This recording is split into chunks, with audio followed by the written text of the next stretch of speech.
Okay, તો હવે આપણે સ્ટાર્ટ કરીએ છીએ મેન્ડેલિયન અનિયમિતતાઓ. આગળ આપણે પેડિગ્રી એનાલિસિસ જોયું. તો પેડિગ્રી એનાલિસિસમાં આપણે જોયું કે કેવી રીતે વારસાગમનમાં માતા પિતામાંથી જે લક્ષણો છે એની અભિવ્યક્તિ થાય છે. હવે એ કયા પ્રકારની ખામીઓ છે, કારણ કે એમાં આપણે ખામી ડિટેક્ટ કરવાની હતી ને, કે માતા પિતામાં એક્સ પ્રકારની ખામી હશે તો કયા બાળ સંતતિમાં કેટલા જનરેશન, કેટલી પેઢી સુધી એ વારસાગમનમાં આવશે. હવે આપણે આની અંદર આગળ જોઈશે એ પ્રકારની અનિયમિતતાઓ કે જે રંગસૂત્રમાં ફેરફાર થવાથી રંગસૂત્રમાં કોઈ પણ સિક્વન્સ છે, ઉદાહરણ તરીકે જનીન છે ABC, તો એ ABC જનીનમાં સિક્વન્સ ABCD હોય તો એની જગ્યાએ ACDB એવું પણ થઈ શકે. ABCD હોય તો એની અંદર CD પછી AB એ પણ થઈ શકે. ABCD જનીન હોય તો એમાં ACD પછી ઈ નહીં હોય અને F હશે તો આવી રીતે લોક વિકૃતિ થઈ શકે. તો આવી રીતે ઘણા બધા ફેરફાર થઈ શકે છે. તો એનો મતલબ કે જનીનમાં ફેરફાર થવાથી, રંગસૂત્રના સ્થાનમાં ફેરફાર થવાથી, રંગસૂત્રની અંદર આવેલા જનીનોના સ્થાનમાં ફેરફાર થવાથી, રંગસૂત્રની અંદર આવેલા જનીનો પુનરાવર્તન થવાથી, રંગસૂત્રની અંદર આવેલા જનીનોમાં જે વિકૃતિ આવવાથી, એક સ્થાન ઉપર વિકૃતિ આવે તો પોઈન્ટ મ્યુટેશન છે. આખું એક જનીન એક જગ્યાથી બીજી જગ્યાએ જાય તો સ્થાનાંતરિત વિકૃતિ છે. સ્ટુડન્ટ્સ યાદ રાખજો, સ્થાનાંતરિત વિકૃતિ હોય કે જેની અંદર ક્યારેય પણ રંગસૂત્રની જે લેન્થ છે જનીનની, જે લેન્થ એ બદલાય નહીં, કારણ કે એમાં ટુકડો થયો છે પણ એ ટુકડો પાછળ એડ થયો છે. બરાબર? તો કોઈ પછી બીજું એક પોસિબિલિટી એવી છે, કોઈને કોઈ જનીન હોય પુનરાવર્તિત થવાથી વારંવાર એની રિપીટ ABCD રિપીટ થાય તો આવા પ્રકારની વિકૃતિ હોય છે. કાં તો પછી વિકૃતિ એવી હોય કે જેની અંદર જનીનની અંદર સંખ્યા વધે, રંગસૂત્રની અંદર સંખ્યા વધે. એક્ઝામ્પલ તરીકે પ્લોઇડી લેવલ. પ્લોઇડીનો મતલબ શું કે રંગસૂત્રની સંખ્યામાં થતો વધારો કે ઘટાડો. બરાબર? તો કાં તો એક રંગસૂત્ર ઉમેરાય, કાં તો એક જોડ રંગસૂત્ર ઉમેરાય, એક રંગસૂત્ર માઇનસ થાય, કાં તો એક જોડ રંગસૂત્ર માઇનસ થાય. બધી સંભાવનાઓ છે.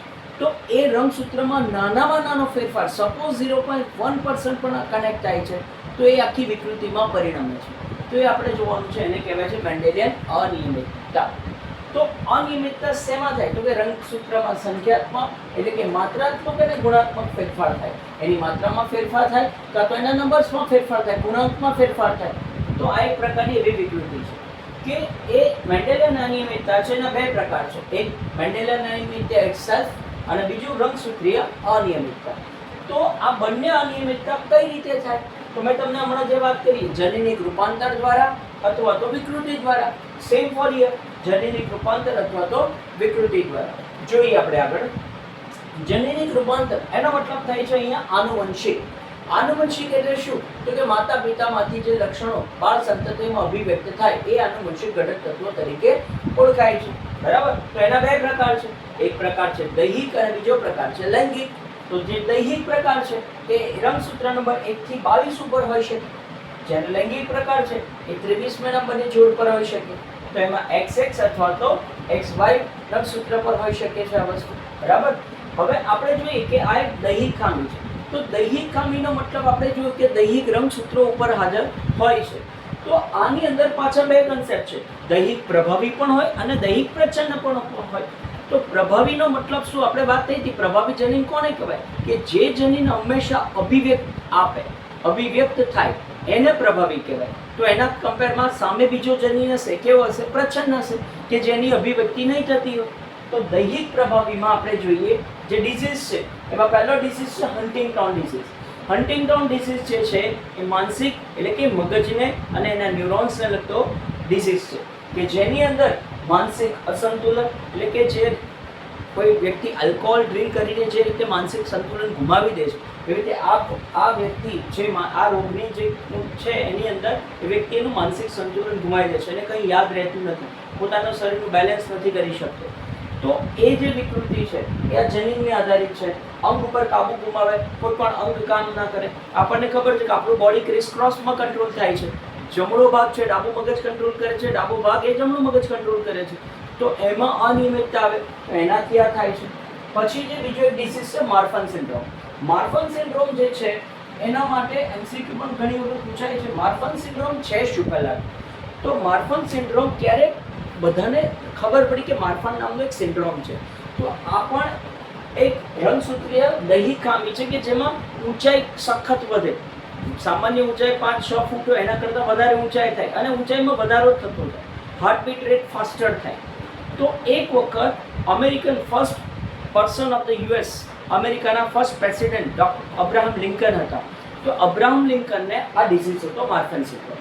તો એક સ્ટોરી છે એના માટે કે એક વખતે પ્લે જોવા ગયા એક ઓડિટોરિયમમાં. તો ત્યાં કોઈક મર્ડરર હતો, એમને શૂટ કરી દીધા. હવે એ મર્ડરર શૂટ કર્યા અને he was a president at that time. તો પ્રેસિડેન્ટ હતા તો બટ ઓબ્વિયસલી સિક્યુરિટી ઘણી બધી વધારે હોય. તો એ સમયે એ સિક્યુરિટી આખું બ્લોક કરી દીધું છે ઓડિટોરિયમ. અને એ સ્થાન ઉપર જેટલા હાજર હતા એ બધા વ્યક્તિના બ્લડ ગ્રુપ ટેસ્ટ કરવામાં આવ્યા. ત્યારબાદ એ લોકોના બોડી પર જે સપોઝ કોઈ પણ નાનો મટીરિયલ પણ મળે છે, વાળ મળે છે, તો એનો પણ ડીએનએ ચેક કરવામાં આવ્યું. તમામ વ્યક્તિના ડીએનએ ફિંગરપ્રિન્ટિંગ કરવામાં આવ્યું. તો ત્યાં જેમણે ફાયર કર્યું હતું, જે વ્યક્તિએ એને નજીકથી ફાયર કર્યું હતું, તો અબ્રાહમ લિંકનનું બ્લડ ડ્રોપલેટ એ વ્યક્તિના શરીર પર પડ્યું.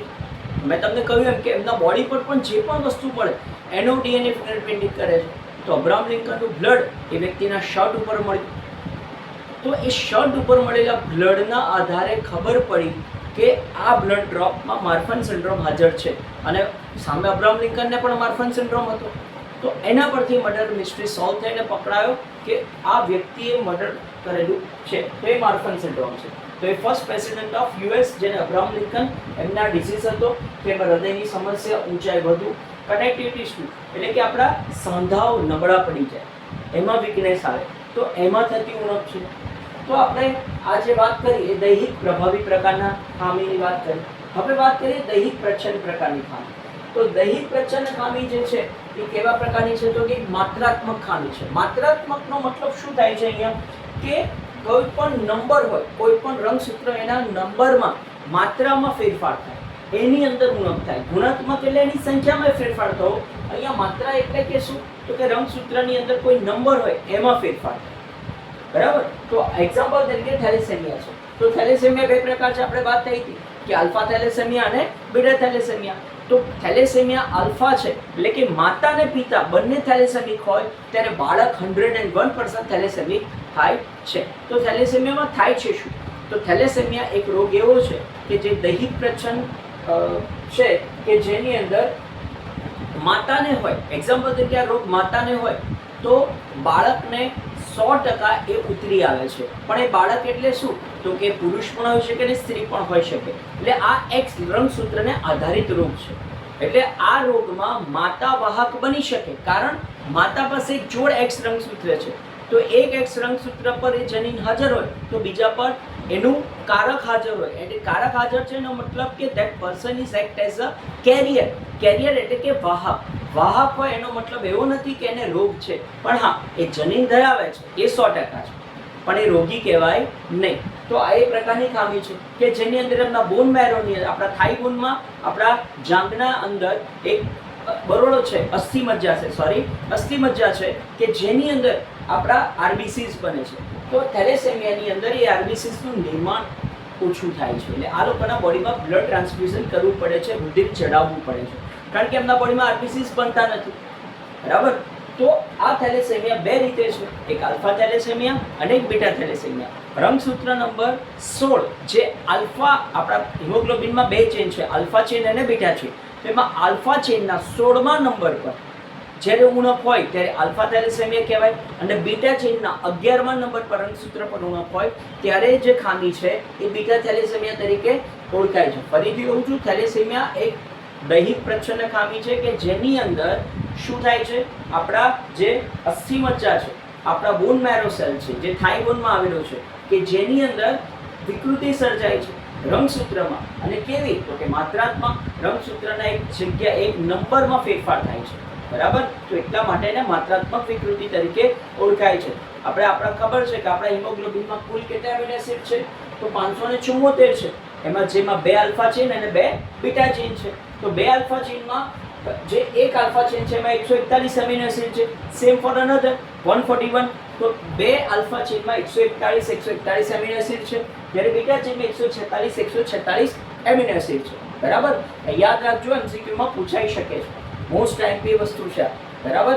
તો એની અંદર 141, 146 એમ કરીને કુલ 574 એમિનો એસિડ્સ નિર્માણ થાય છે. હવે એ 574 માંથી જે આ આલ્ફા ચેઇન છે, 2 આલ્ફા ચેઇન, કે જેની અંદર કયા નંબર પર, તો 16 નંબરના એમિનો એસિડમાં ઉણપ સર્જાય છે. જ્યારે બીટામાં આ 146 છે, એમાંથી 11મા નંબર પર બીટા ચેઇન ઉપર ઉણપ સર્જાય ત્યારે બીટા થેલેસેમિયા, અને આલ્ફા પર ઉણપ સર્જાય તો આલ્ફા થેલેસેમિયા. હવે પ્રશ્ન થાય કે ઉણપ તો સમજ્યા કે આ નંબર પર નથી એટલે થાય, પણ કયો જનીન? તો આલ્ફા થેલેસેમિયા માટે 2 જનીન જવાબદાર છે, જ્યારે બીટા થેલેસેમિયા માટે 1 જનીન જવાબદાર છે. Let me C. તો થેલેસેમિયા છે એમાં આલ્ફા પર 16 નંબરમાં ઉત્પાદન ઘટે છે. યાદ રાખજો, 16 નંબરના એમિનો એસિડનું ઉત્પાદન ઘટે છે, કે જેમાં માટે 2 જનીન જવાબદાર છે. કયા? ABA1 અને ABA2. ફરીથી એમસીક્યુ પોઈન્ટ છે, બધા યાદ રાખવાનું છે, હાઇલાઇટ કરીને નોટ કરજો. આલ્ફા થેલેસેમિયામાં 16મા નંબરના એમિનો એસિડના ક્રમાંકની ઉત્પાદક ક્ષમતા ઘટી જાય છે. કયા જનીન છે? તો કે ABA1 અને ABA2. જ્યારે બીટા થેલેસેમિયામાં 11મા નંબરના રંગસૂત્ર પર ઉણપ સર્જાય છે, એની ક્ષમતા ઘટી જાય છે, અને એના માટે જવાબદાર જનીન છે HBB. ફરીથી આલ્ફા થેલેસેમિયા કયા નંબર પર? તો આલ્ફા થેલેસેમિયામાં 16 નંબર પર, આલ્ફા ચેઇનના 16 નંબર પર ઉત્પાદન ક્ષમતા ઘટી જાય છે, જેના માટે 2 જનીન જવાબદાર છે. પહેલો જનીન છે HBA1, સેકન્ડ જનીન છે HBA2. હવે બીજો બીટા થેલેસેમિયા છે, તો બીટા થેલેસેમિયામાં HBB 11મા નંબરના સિક્વન્સ, એટલે કે 11મા નંબરનું જે એમિનો એસિડ છે એની ઉત્પાદન ક્ષમતા ઘટે છે, એમાં ઉણપ સર્જાય છે. હવે આ કેસમાં મેં તમને કહ્યું એ પ્રમાણે કે આલ્ફા કે બીટા થેલેસેમિયા હોય તો માતા પિતામાંથી બંનેને જો થેલેસેમિક હશે તો બાળક 100% થેલેસેમિયા યુક્ત થશે. બંનેમાંથી એકને હશે તો એ શક્યતા છે. આપણે જોઈએ, ચલો, થેલેસેમિયા જે કન્ડિશન છે કે થેલેસેમિયામાં એક્ઝામ્પલ તરીકે માતા અને પિતા બંનેને થેલેસેમિયા છે, તો બાળક શું થાય? થેલેસેમિક થાય? તો હા, આન્સર ઇઝ યસ, પોઝિટિવ, કે બાળકને થાય. થેલેસેમિયા આલ્ફા ચેઇન મેજર છે, યાદ રાખજો, મુખ્ય છે. એટલે માતા અને પિતા આલ્ફા ચેઇન પર ઉણપ હોય તો બાળક આલ્ફા થેલેસેમિક થાય જ. બરાબર. હવે આ કેસમાં માતા વાહક બની શકે, પિતા ક્યારે વાહક બનતા નથી. પિતા હંમેશા રોગી જ બને છે, નર બાળક હંમેશા રોગી જ બને છે, કારણ આ એક્સ પદ્ધતિ ખામી છે અને એક્સ પ્રચ્છન્ન છે. જ્યારે પુરુષ હોય એની પાસે એક જ એક્સ રંગસૂત્ર છે ને, એટલા માટે એ વાહક નથી થઈ શકતો. જ્યારે માતા પર તો 2 એક્સ છે, તો આમાં એક ખામીયુક્ત હોય તો એક એનો કેરિયર હોય, એને વહન કરતો હોય, એનો ધરાવતો હોય, પણ એ રોગી કહી શકાય નહીં. જેવું કે આપણા બોડીમાં આપણે બધા કેન્સરના વાહકો છે. વાહકનો મતલબ એ જનીન છે, ઓન્કોજીન આપણા બોડીમાં છે, પણ આપણે એ રોગ ધરાવતા નથી. સમજ્યા? ઓકે, ચલો. હવે બીજો ડિસીઝ છે ફિનાઇલકીટોન્યુરિયા. આપણે આગળ ડિટેલમાં ડિસ્કસ કરેલું છે. પીકેયુ શું છે? તો કીટોન્યુરિયા એટલે કે જે આમાં બોડીની અંદર એક ઉત્સેચક છે એની ઉણપ સર્જાય છે. બરાબર. ફિનાઇલએલેનિનમાંથી જે આખો ઉત્સેચક ટાયરોસિનમાં રૂપાંતર, ફિનાઇલએલેનિનમાંથી ટાયરોસિન નોર્મલ રૂપાંતર થવું જોઈએ. બરાબર. પરંતુ આમાં ફિનાઇલએલેનિનમાંથી ટાયરોસિનમાં ઉત્પન્ન થવા માટેનો ઉત્સેચક ફિનાઇલએલેનિન હાઇડ્રોક્સાઇલેઝ PAH જે ગેરહાજર હોય છે. એ ગેરહાજર થવાનું કારણ છે પ્રચ્છન્ન પ્રકારની ખામી, કે જેના કારણે આ વસ્તુ થાય છે. તો એ છે PKU, ફિનાઇલકીટોન્યુરિયા. મેં તમને ગઈકાલે જે નોટ્સ મોકલી છે એમાં તમારે પોસિબિલિટીઝ ઓફ ક્રોસિસ જે લખેલા છે એ ખાસ લખવાના છે. બધાના એક્ઝામ્પલ લાસ્ટમાં હું પણ તમને સમજાવીશ કઈ રીતે થાય છે. બરાબર. પછી આવે છે લૈંગિક પ્રકારની ખામી. લૈંગિક પ્રકારની ખામી એટલે કાં તો XX રંગસૂત્ર પર હોય ખામી, કાં તો X અને Y રંગસૂત્ર એટલે કે નર હોય, કાં તો માદા પર હોય. બરાબર. તો આમાં પણ 2 કન્ડિશન, પ્રભાવી અને પ્રચ્છન્ન. તો લૈંગિક પ્રભાવીની વાત કરીએ તો X રંગસૂત્ર પર ખામીયુક્ત જનીન હાજર હોય છે. ખાસ યાદ રાખજો, હાઇલાઇટ કરજો. આ પ્રકારની ખામીમાં X રંગસૂત્ર ઉપર જ ખામીયુક્ત જનીન હાજર છે. એક્ઝામ્પલ તરીકે રેટ સિન્ડ્રોમ. રેટ સિન્ડ્રોમનો મતલબ છે કે માનસિક રિટાર્ડેશન, મગજનો વિકાસ રૂંધાવવો. જન્મજાત બાળકમાં આ ઉણપ ગર્ભ અવસ્થામાં માનસિક વિકાસ થતો નથી, એને રેટ સિન્ડ્રોમ તરીકે ઓળખાય છે. બરાબર. બીજું છે પ્રચ્છન્ન પ્રકારની ખામી. તો દૈહિક લૈંગિક પ્રચ્છન્નમાં એક્સ લૈંગિક પ્રચ્છન્ન છે, જેમાં આપણે જોવાનું છે રંગ અંધતા, હિમોફિલિયા અને સિકલ સેલ એનિમિયા. રંગ અંધતા, કલર બ્લાઇન્ડનેસ. કલર બ્લાઇન્ડનેસનો મતલબ શું થાય કે આપણા બોડીમાં 3 પ્રકારના રિસેપ્ટર્સ છે, જે આપણા દંડકોષ અને શંકુકોષ, જે રેટિના છે, નેત્રપટલ છે, એની અંદર આવેલા કોષો છે, જેમાં RBG, R એટલે રેડ, બ્લુ અને G એટલે ગ્રીન. તો આ મુખ્ય 3 કલરો છે.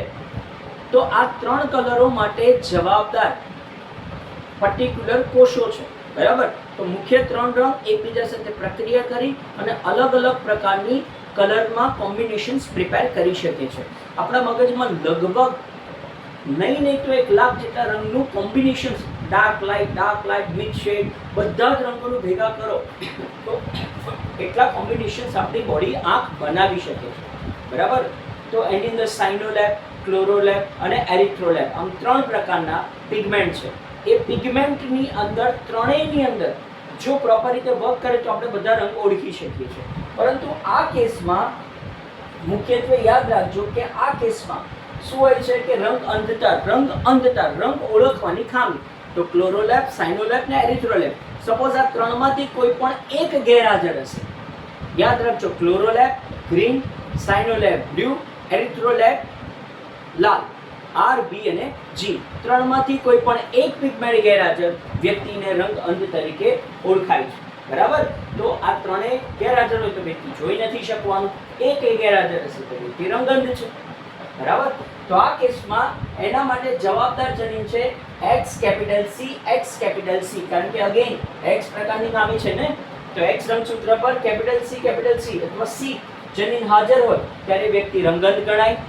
જ્યારે એની અંદર એક X અને એક X સામાન્ય અને XC હોય ત્યારે વાહક ગણાય, બરાબર. તો આવા કેસીસમાં આ જનીન ખાસ યાદ રાખવાના છે. એની સંભાવના આપણે જોઈશું રંગઅંધતા. એક્ઝામ્પલ જોઈએ આપણે, ચલો. તો સામાન્ય સ્ત્રી છે, રંગઅંધ પુરુષ છે. સામાન્ય સ્ત્રી છે એનો મતલબ કે એની પાસે XX રંગસૂત્ર છે, જ્યારે બીજો છે રંગઅંધ પુરુષ. રંગઅંધ એટલે કે વ્યક્તિને ખામી છે, તો અહીંયા મેં H જનીન લખેલો છે, બરાબર. તો XHY, ચલો એનો પુનેટ કરો. સામાન્ય સ્ત્રી છે એટલે XX અને રંગઅંધ પુરુષ છે એટલે XHY.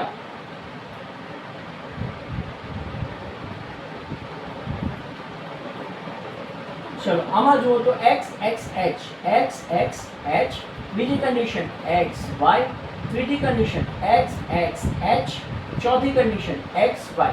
તો આ કેસમાં જુઓ બંને સ્ત્રી કેવી મળી આપણને? વાહક મળી, કારણ કે એક રંગસૂત્ર પર કશું જ નથી. એટલે આ કેસમાં જે લક્ષણ છે એમાં 50% વાહક સ્ત્રી પ્લસ 50% સામાન્ય પુરુષ. જોઈ લો ફરીથી XXH, કારણ કે એના માટેનું જનીન શું છે યાદ રાખજો, રંગઅંધતા માટે XC જનીન છે, બરાબર. તો અહીંયા હું કોઈ પણ લઈ શકું છું, H લઈ શકું, C લઈ શકું, કલર બ્લાઇન્ડનેસ એટલે C. તો XC, બરાબર. આ જનીન આપણે લીધેલો છે અહીંયા. તો જ્યારે બંનેમાં C હાજર છે એટલે રંગઅંધ, એકમાં હાજર એકમાં ગેરહાજર એટલે વાહક, કશું નથી C હાજર, તો એ કેવું કહેવાય? સામાન્ય. તો અહીંયા આપણે એક્ઝામ્પલ દઈએ કે H જનીન લીધેલો છે, અહીંયા C પણ લઈ શકો. Choice is yours. જનીન તમારે ડિસાઈડ કરવાના રહેશે, પણ તમને સરળતા ખાતર અહીંયા XC એટલા માટે મેં એક્ઝામ્પલ XC આપેલું છે, કલર બ્લાઇન્ડ ફોર C. તો XXH, XY, XXH, XY. તો XXH એનો મતલબ આ બંને પર સામાન્ય છે ને આ બંને પર જનીન હાજર છે, એટલે એને વાહક તરીકે ઓળખાવે. અને હંમેશા X માં યાદ રાખજો, ફરીથી કહી દઉં છું, સ્ત્રી વાહક બની શકે, પુરુષ હંમેશા રોગી જ હશે, બરાબર. આ કેસમાં રંગઅંધતામાં ક્યારે આવું? ત્યારે 50% વાહક ને 50% સામાન્ય પુરુષ જન્મે, જ્યારે સામાન્ય સ્ત્રી અને રંગઅંધ પુરુષ હોય ત્યારે. બીજી કન્ડિશન, વાહક સ્ત્રી અને રંગઅંધ પુરુષ. જોઈએ, ચલો. વાહક સ્ત્રી છે તો XC X અને રંગઅંધ પુરુષ છે XC Y. પુરુષને રંગઅંધતા છે, સ્ત્રી એનું કેરિયર છે, વાહક છે, એનો મતલબ એ જનીન તેની પાસે છે પણ રોગ નથી એવું કહી શકાય. તો XXC, XCY, XXC અને XY. અહીંયા કંઈક નવું મળ્યું. જો અહીંયા આ કેસમાં 25% કે જેની અંદર XXC જનીન છે એટલે રોગી થયું, રોગી માદા. પછી અહીંયા જુઓ 25% રોગી નર. નરની અંદર એક જ છે તો એ ખામીયુક્ત જ છે એટલે બટ ઓબ્વિયસ રોગી થયું. આ કેસમાં 25% વાહક માદા અને 25% સામાન્ય નર. તો આ પણ શક્યતા છે. ના સમજાય તો જાતે ટ્રાય કરજો ઘરે. ઘણા બધા કોમ્બિનેશન છે પણ યાદ રાખવાનું કે સ્ત્રી વાહક હોય, પુરુષ હંમેશા રોગી હશે જ. બરાબર.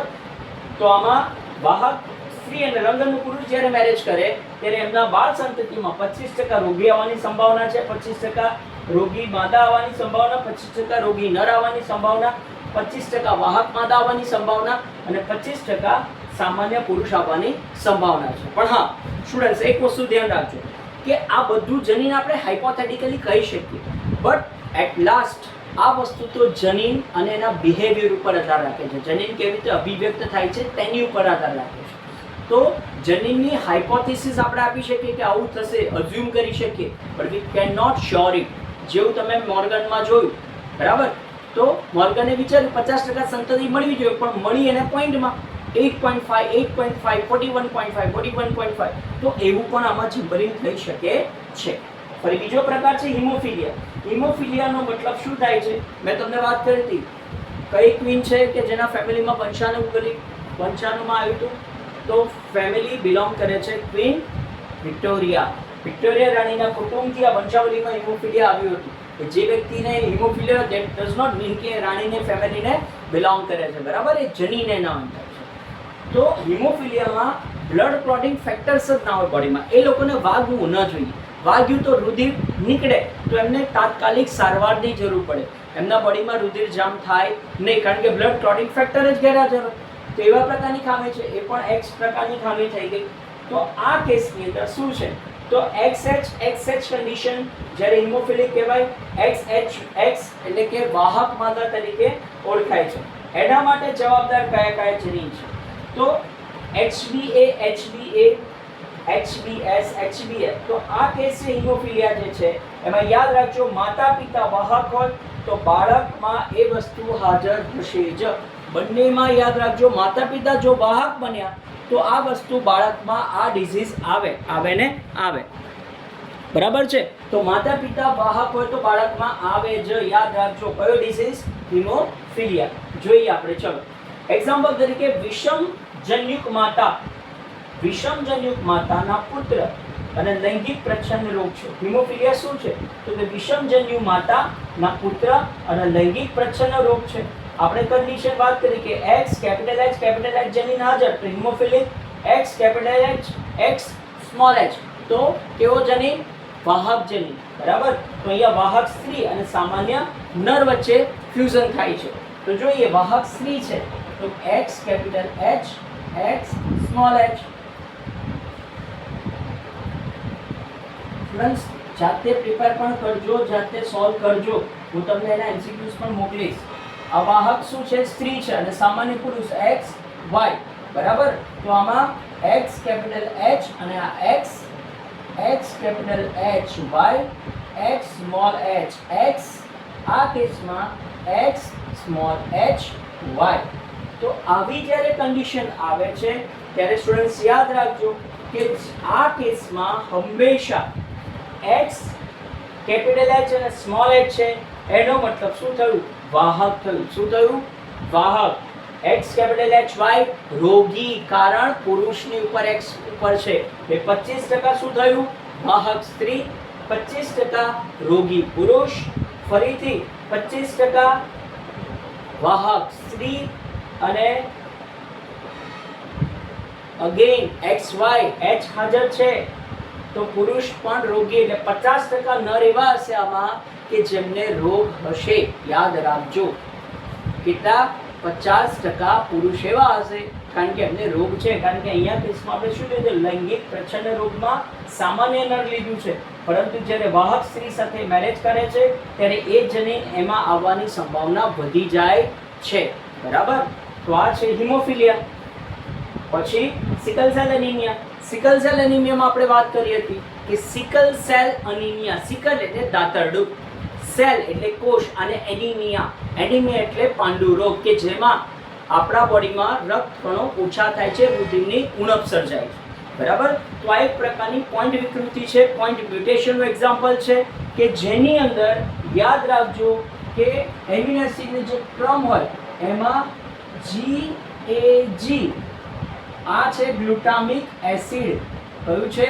Glutamic acid. અને એને રિપ્લેસ કરે છે GUG વેલાઇન. તો વેલાઇન. તો આ ગ્લુટામિક એસિડને રિપ્લેસ કોણ કરીએ છે? વેલાઇન. કારણ શું છે? કારણ એક જ છે કે આમાં એડિનિન છે અને એને રિપ્લેસ યુરેસિલ કરી લે છે.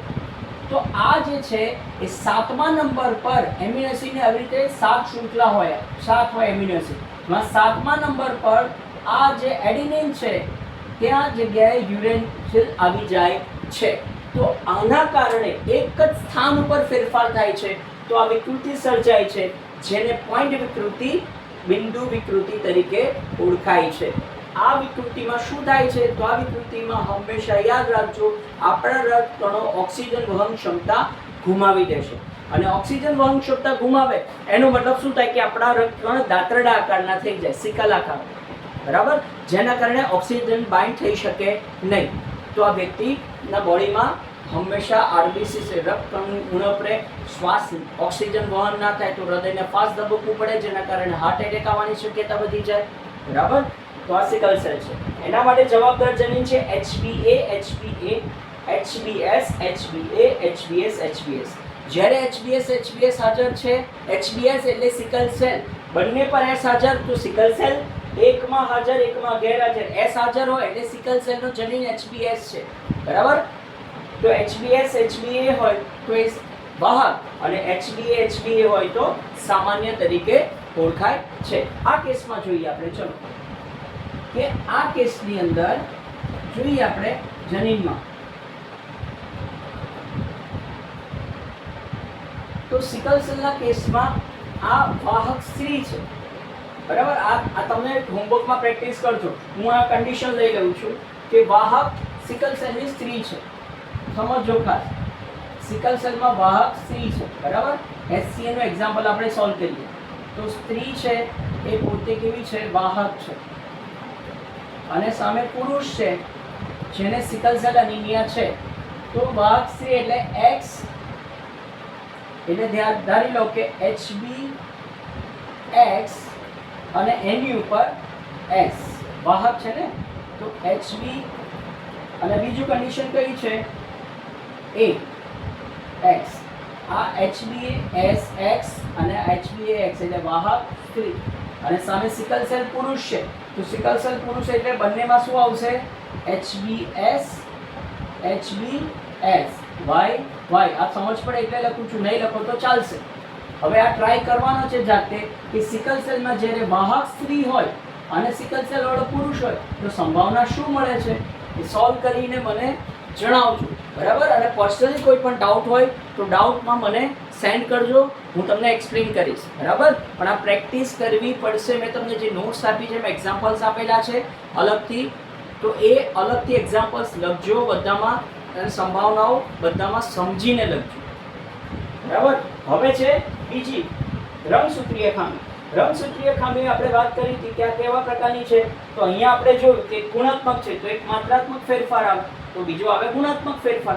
તો અહીંયા રંગસૂત્રની ખામીની અંદર તમે જુઓ એના ક્રમમાં ફેરફાર થાય, એમાં લોપ સર્જાય એટલે એક નાનો ટુકડો નીકળી જાય, ઉલટ સુલટ થાય, સ્થાનાંતરણ થાય. તો આ બધા રંગસૂત્રીય અનિયમિતતાઓ તરીકે ઓળખાય છે કે જેની અંદર રંગસૂત્રની ગેરહાજરી અથવા તેની ગોઠવણીમાં એનો ફેરફાર થવો.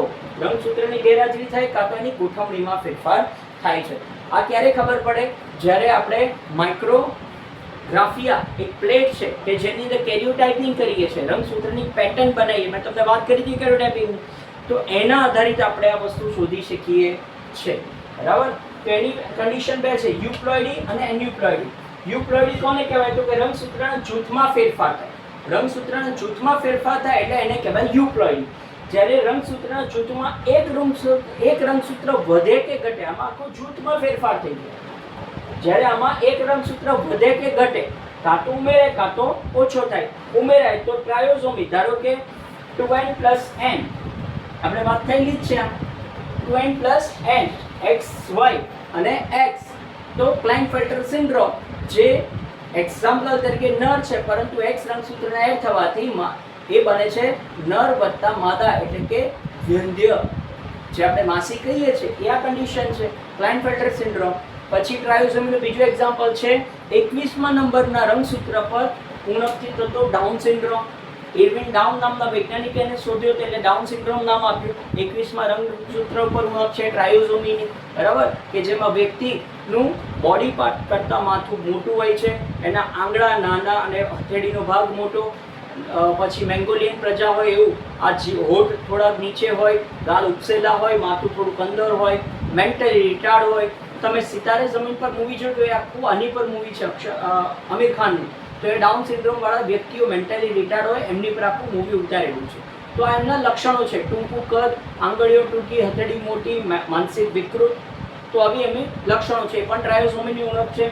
પછી છે ટેટ્રાઝોમી 2n પ્લસ 2n, આખી એક પેર વધી જાય છે ટેટ્રા. તો આ શક્ય છે નહીં, આ મૃત્યુ છે, બરાબર. પછી છે મોનોઝોમી. મોનોઝોમી એટલે 2n માઇનસ n, એક પેર હોય એમાંથી એક રંગસૂત્ર નીકળી જાય. બેસ્ટ એક્ઝામ્પલ તીતીઘોડા, કીટકોમાં આપણે જોયું x0 કન્ડિશન, તો એ મોનોઝોમી છે. નલીઝોમી 2n માઇનસ 2n, આખી રંગસૂત્રની પેર જ નીકળી જાય ગર્ભાવસ્થામાં, ત્યારે આ પણ મૃત્યુ પામે છે. તો આ કઈ ક્રામી છે? એન્યુપ્લોઇડી, કે જેની અંદર એના જૂથમાં કાં તો વધારો થાય કાં તો ઘટાડો થાય છે. આ જગ્યાએ યુપ્લોઇડી છે, તો રંગસૂત્રના જૂથમાં થતો ફેરફાર. બે શક્યતા: રંગસૂત્ર કાં તો ગુમ થઈ જાય, કાં તો રંગસૂત્રની મૂળ સંખ્યામાં બહુગુણન થાય. એક્ઝામ્પલ, રંગસૂત્ર ગુમ થવું એટલે એક રંગસૂત્ર આખું નીકળી જ જવું ત્યાંથી, આખો કાં તો આખી પેર નીકળવું કાં તો એક રંગસૂત્ર નીકળવું. જ્યારે આની અંદર એની મૂળ સંખ્યા જે n હોય, એકકીય સંખ્યા હોય, એમાં બહુગુણન થાય. બહુગુણન એટલે વધારો. એક્ઝામ્પલ તરીકે થાય ઓટો પોલીપ્લોઇડી અને એલો પોલીપ્લોઇડી. ઓટો પોલી એટલે વધારો, પોલીપ્લોઇડી કે જેના બે પ્રકાર છે, હેપ્લોઇડી અને પોલીપ્લોઇડી. હેપ્લોઇડીનો મતલબ મોનોપ્લોઇડી કહેવાય, કે એક રંગસૂત્ર જે આપણે કીટકોમાં અહીંયા મેં તમને કહ્યું ને મોનોઝોમી, એ જ એનું એક્ઝામ્પલ છે. હેપ્લોઇડી એટલે મોનો, એનું બીજું નામ છે કે હેપ્લોપ્લોઇડી. હેપ્લો એટલે એક રંગસૂત્ર દૂર થયું તો x0. કીટકો, કીડી, વેબ્સ, નર માખી, ડ્રોસોફિલા, એ પણ આપણે વાત કરેલી છે ઓલરેડી. બીજું છે પોલીપ્લોઇડી, બે કરતાં વધુ જોડ રંગસૂત્ર 3n 4n 6n, જે અહીંયા મેં તમને કહ્યું ને કે ટ્રાયોઝોમી છે, ટેટ્રાઝોમી છે. તો આ પ્રકારની ખામી પોલીપ્લોઇડી તરીકે ઓળખાય છે. તો અહીંયા આ યુનિટ આપણે અહીંયા પૂર્ણ કરીએ છીએ કે જેની અંદર રંગસૂત્રીય ખામીઓ બધી જે મેં તમને સમજાવી છે એ આપણે યુનિટ નંબર 4 અહીંયા કમ્પ્લીટ થાય છે. ખાસ ધ્યાન રાખજો સ્ટુડન્ટ્સ, આમાં રંગસૂત્રની ખામી, રંગસૂત્ર કયા નંબર પર શું થાય છે, નોટ્સમાં તમારે ખાસ હાઇલાઇટ કરવાનું રહેશે. હવે અહીંયા એક નોટ છે કે લૈંગિક પ્રભાવી જનીન હોય ત્યારે હંમેશા શું યાદ રાખવાનું કે પિતાની તમામ દીકરીઓને ન થાય. લૈંગિક પ્રભાવી રોગ હોય ને, જો પિતાને રોગ હોય તો એની તમામ દીકરીઓને રોગ ના થાય. એટલે કે માતામાંથી દીકરીને જાય પણ દીકરામાં જવાની સંભાવના કેટલી રહે? માત્ર 50% રહે. એટલે ફરીથી લૈંગિક પ્રભાવી પિતા હોય તો એની તમામ દીકરીઓને રોગ જતો નથી, માત્ર ને માત્ર એના દીકરાઓને રોગ જાય છે. તો આ બધી ખામીઓ છે જેને આપણે કહીએ છીએ મેન્ડેલિયન અનિયમિતતાઓ, એટલે કે રંગસૂત્રમાં થતા ફેરફાર. ઓકે, કંઈ પણ ડાઉટ હોય તો લખી લેજો. We will discuss it letter. Thank you.